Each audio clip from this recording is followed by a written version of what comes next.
Excellent Advice for Living, Wisdom I Wish I'd Known Earlier by Kevin Kelly. This book was published in September 2023. The author is the renowned media figure and internet thought leader Kevin Kelly.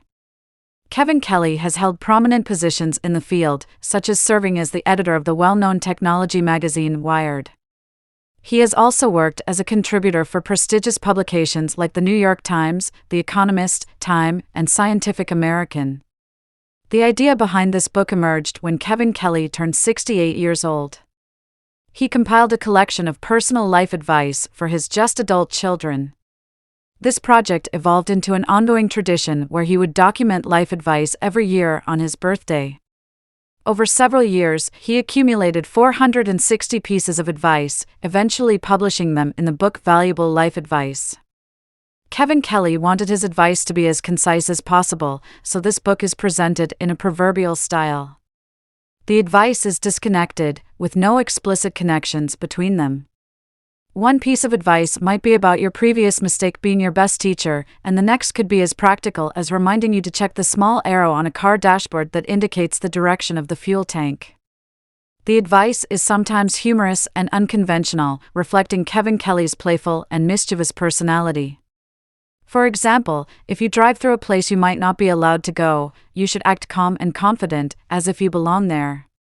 Or, on a road trip with kids, you can keep them in line by having a bag of their favorite loose candies. If they misbehave, throw a piece out the window.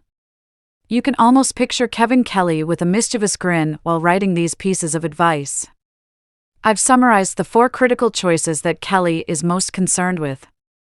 1. When to go fast and when to go slow. 2. When to persist and when to change. 3. When to be optimistic and when to be cautious.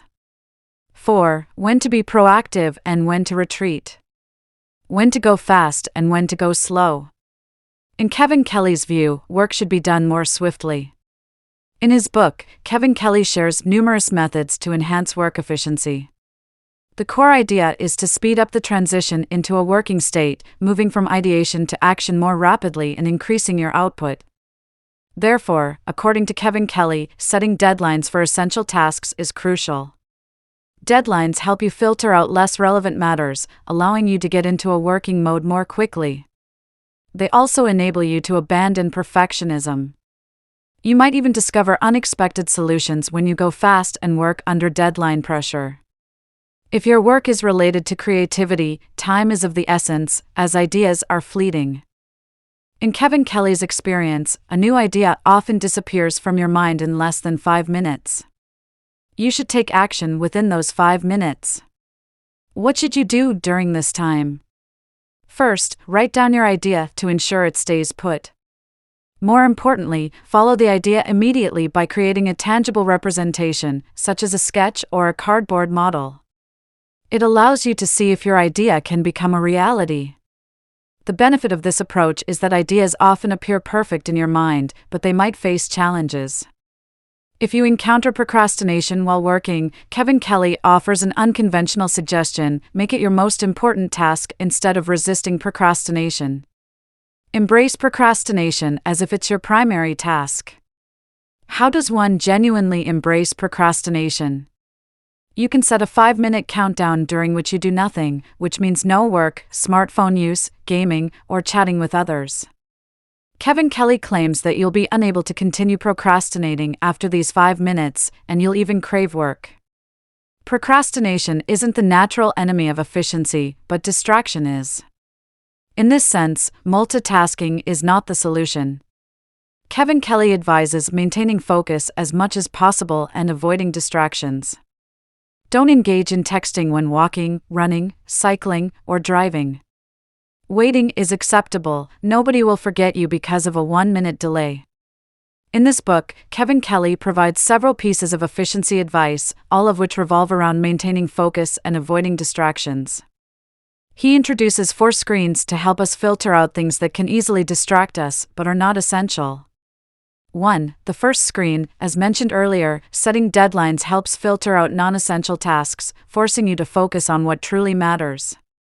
2. The second screen, when someone invites you to do something in the future, ask yourself if you would be willing to do it tomorrow. This filter helps you eliminate many unnecessary commitments and allows your future self to avoid distractions. 3. The third screen. Before attending a meeting, examine the agenda and consider what decisions you'll need to make. If you don't have to make any decisions, try to postpone or avoid such meetings. This filter ensures that your time is spent on essential tasks. 4. The fourth screen. Ask yourself what the most severe consequence would be if you didn't do a particular task. This reverse thinking helps you identify the most critical tasks to focus on. The time saved through these methods should be dedicated to what Kevin Kelly recommends. While work should progress rapidly and ideas should be implemented quickly, if you have high standards for the quality of your work, the process of modification and refinement should take a bit more time. Separate the methods of creation and improvement. For instance, when writing an article or designing something, the first draft should be a creative sketch, where you don't reflect or critique, allowing your creative thinking to flow uninterrupted. Once you have the first draft, you can take time during the improvement process. You can't expect to make a perfectly accurate cut with a single stroke. It would help if you made a rough cut and then carefully refined it step by step until it meets the level of precision you desire.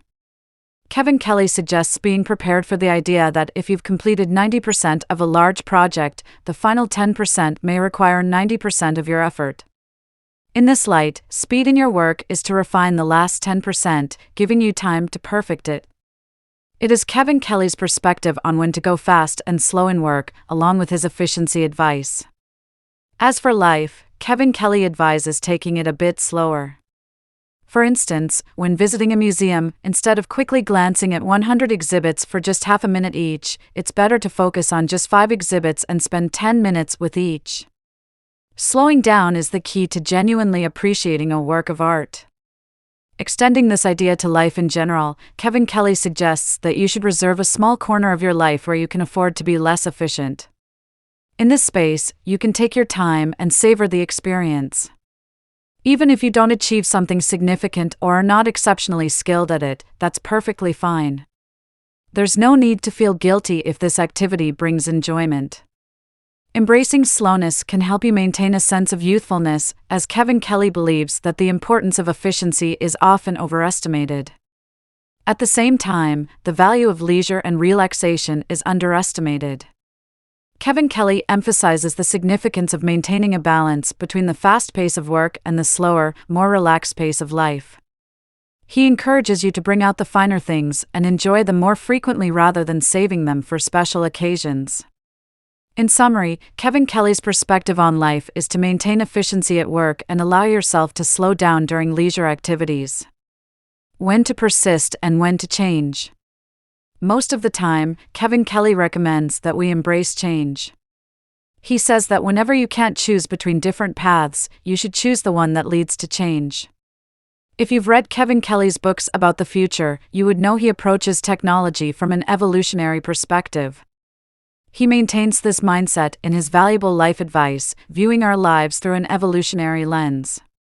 Some people have summarized evolution as mutation plus selection. We can apply a similar formula to describe Kevin Kelly's attitude toward life: progress equals change plus choice. According to Kevin Kelly, change forms the foundation of progress, so he encourages us not to resist it. But where should you begin to initiate change? Kevin Kelly suggests starting with things you don't know. Therefore, he recommends acknowledging at least once a day, "I don't know." By doing this, you can become a better person. It would help if you also interacted with people who are more intelligent than you because they often possess knowledge you don't. So, Kevin Kelly advises that if you're the most intelligent person in the room, you're in the wrong room. You should be with people who are more intelligent than you and learn from them. Furthermore, you can initiate change by looking at things you disagree with, even things that might offend you. Kevin Kelly suggests that you learn from these situations and see if you can find truth from different perspectives. Kevin Kelly encourages you to develop the ability to view issues from other people's perspectives, which can open many doors. It helps you enhance your empathy and makes you more persuasive. So, rather than learning from smart people who share your views, it's often wiser to find intelligent people with differing opinions. Also, you can initiate change by examining your habits and making minor adjustments, such as trying a different route home once a month or changing your dining chair at home. These little changes can be the starting point for more enormous personal transformations. Another opportunity for change lies in learning from your mistakes. Kevin Kelly even suggests failing quickly and frequently as long as you continuously gain lessons and grow from your failures. Most of the time, we resist failure because of a fear of embarrassment. However, we should embrace the idea that professionals make as many mistakes as non-professionals, they've just learned to correct them more gracefully. Additionally, Kevin Kelly reminds us that what others see as our failures is just the tip of the iceberg. People can only see about 2% of what we do. Even if you fail 100 times, others might only notice 2 instances. In reality, this doesn't significantly impact your image. So, when should you hold your ground and resist change? Kevin Kelly suggests that you should define yourself using the things you love and accept rather than what you detest and reject. It would help if you persisted in believing that each product, whether a novel, a movie, a play, or food, only contains 10% essence, with the other 90% being rubbish. You can continuously try new things using this standard and discover your 10%. It would help if you also insisted on doing things that AI can't replicate, making yourself irreplaceable. Furthermore, Kevin Kelly recommends persistently reading and especially studying history. Understanding how many strange events have occurred in the past will prepare you to face strange occurrences in the future. Kevin Kelly suggests a 1/3 to 2/3 ratio to balance change and the unchanging. For example, spend 2/3 of your time ordering dishes you already know you love and 1/3 exploring new flavors and restaurants. As you age, you might become more conservative and less willing to devote 1/3 to exploration. Nevertheless, Kevin Kelly advises you to keep striving to allocate time for exploration. He reminds you that your age equals the age at which you last embraced change. In other words, you're as old as the last time you made a significant change. Conversely, when you resist exploration and change, your life comes to a standstill. When to be optimistic and when to be cautious.